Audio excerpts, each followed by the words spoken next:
Hello everyone, you can't see me today. I got my sunglasses on and my mask, obviously. I decided I'm gonna start holding the camera this way because, you know, that's the way to do it.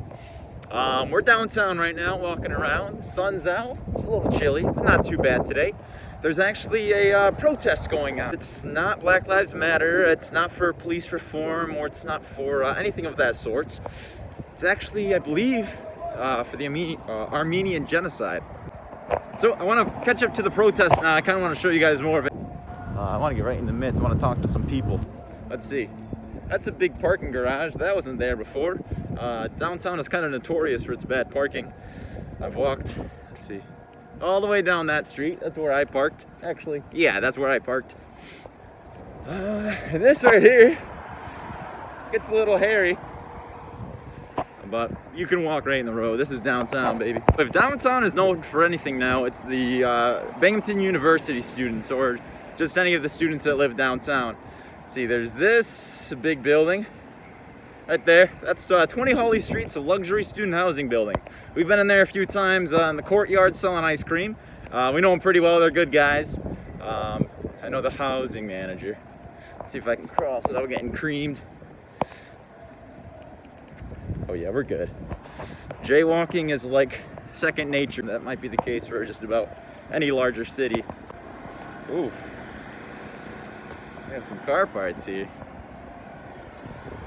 Well, that's too bad. I don't know what kind of car that's to. So another thing Binghamton's known for is it's overcast and it's perpetual gray skies. The sun's behind my head, but it might as well not even exist.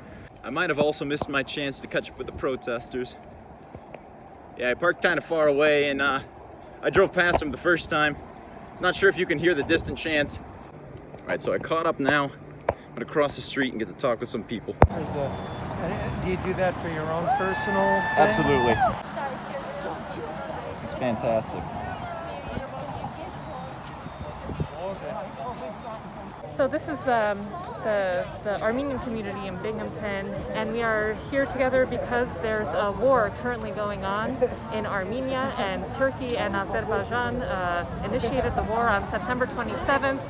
We're about 3 weeks in, and it's still going on. So we want to bring, you know, what's going on to light in our community. Right. Give it attention. Let people know what's going on. See, for me, I had no idea. I was aware of the past, but now that I'm seeing a sign here, the second genocide, I wasn't entirely sure what was going on. And Turkey is the one backing Azerbaijan. They have recruited ISIS jihadists to fight their war. We've had 2 ceasefires, and Azerbaijan broke both of them within minutes to hours. It was supposed to be a humanitarian ceasefire. They have broken both of them. So we are just, we're here to come together to support our soldiers in Armenia, to support each other, and just bring this, what's going on to light, because people need to know and people need to take action. People Absolutely. need to reach out to their representatives and their Congress people. And I mean, it's the American way. I mean, Armenia is a Christian democracy, Right. And it's surrounded on 4 sides by enemies, and you know, they're just struggling to stay alive. And what the Turks did at the turn of the last century, Right.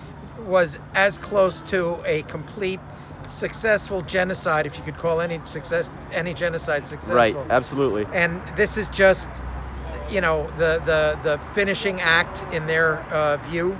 Right. And it's tragic, and we call on, as Americans, we call on what is right. Absolutely. It's our duty. Thank you. As humans, it's our burden. You know, the burden is shared equally. Everyone has to do something. When you hear about atrocities, about humanitarian crisis, Right.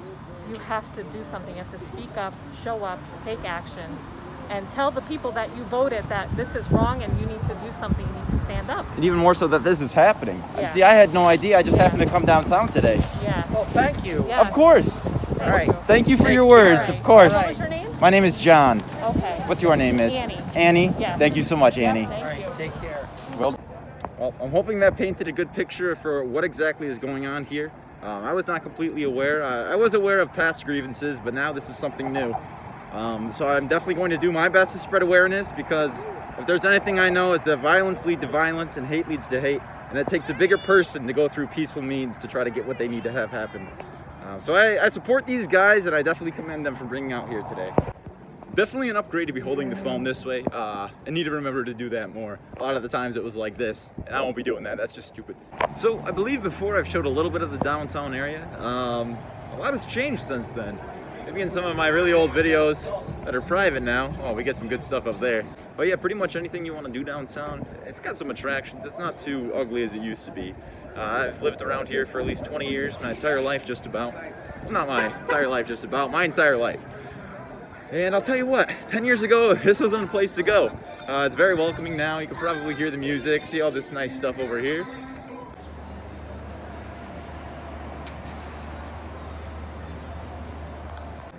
That, right there, that's my corner.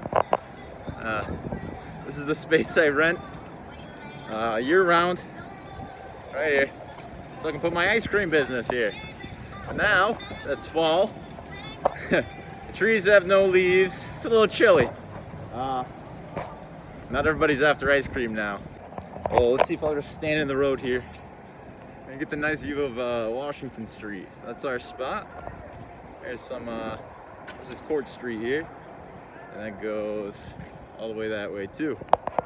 Behind me is the Metro Center. So one last shot. That's Washington Street. Saul Stern's right behind me. I'm there since 1929. I know that guy pretty well. He's very nice to me this season. I would not be able to do what I did without him. The beginning of the season, he let me store all my equipment in his store. It was only open until 5:30 because that's when he left.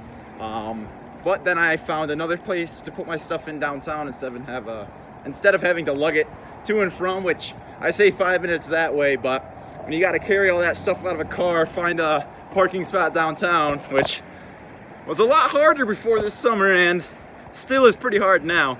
Lugging everything down the road here, pushing it all around. So we would not be able to do what we did this year without him. And like usual, I always have one of my shirts on. But he knows my grandma pretty well, and so he was able to help us out this year. He felt very comfortable with me being in and out of there. He kind of let the guys know what was going on. Let's see, this is Water Street Brewery. Here you can see the sign up there. There it is. Very nice, clean. Oh, the street's a little gross. This is Boscov's. This has been here forever. This building's very, very old. I don't know if you could tell by the grungy looking parking garage. And let's see. Oh, right about there. Right there. There used to be this bridge. And from there, all the way over to here. And you want to talk about gross? That was gross. I've been on top of the building as well. It just gets gross the more you go up there. But it's not a bad area to be in. There's a lot of spots you can get into, which necessarily maybe you shouldn't, or you're not allowed to. But people have too much fun in this town. But how can you have too much fun, you know? Let's see. Put my other hand out here. Right there. That's one of the steepest. Forget which church that is. There's another one right here, Episcopal. Let's see if we can get that one. Right there. All these churches have been here forever, over 100 years. I think Binghamton was formed in the late 1800s, so well over 100 years if this is the case. Actually, way older than that. It says right here. Right here. Binghamton's oldest, September 9th, 1810. So this is over 200 years old. That's fantastic. 220-year-old church. It looks great. Still gets a great service, I assume. I'm not a churchgoer myself, but Mass on the grass. That's kind of the way to do it. See right there. With coronavirus and everything, it is a little bit of a concern when people go to Mass, because it's a Mass. There's lots of people there, and it just unfortunately is the culture. My grandmother and grandfather included. They go to church still, and my grandfather has terminal cancer. I went to their house and I was wearing a mask and they made me take it off. I was very uncomfortable with that. They spoke about how his white blood cell count is leveling off, but that means it's still dropping. If he were to even get the sniffles, he could die within this year. now that it is halfway through October, more than halfway through October. I worry for him greatly. I saw him earlier last week, and I hope to see him again a few times, hopefully, before his passing. It's kind of hard to grapple with now, but with the understanding that he's had cancer now, this is his 4th time. He's beat it 3 times, and he is relentless. He'll never stop going. I hope this doesn't beat him down, but like I said, he's a fighter, but he's declining, unfortunately. But I love him, my papa.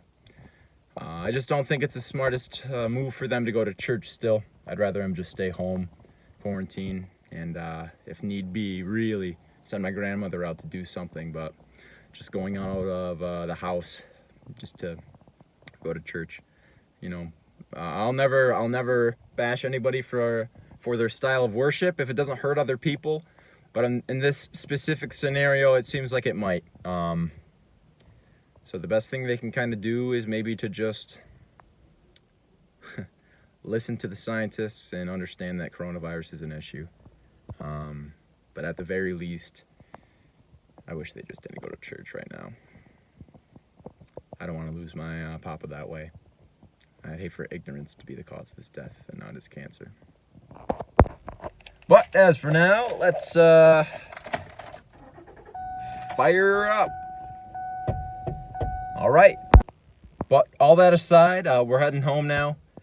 We did a little bit of running around. I'm going to have to pick up my buddy soon at his house. I think so. He might be having it out with his parents, so we're going to scoop him pretty soon here.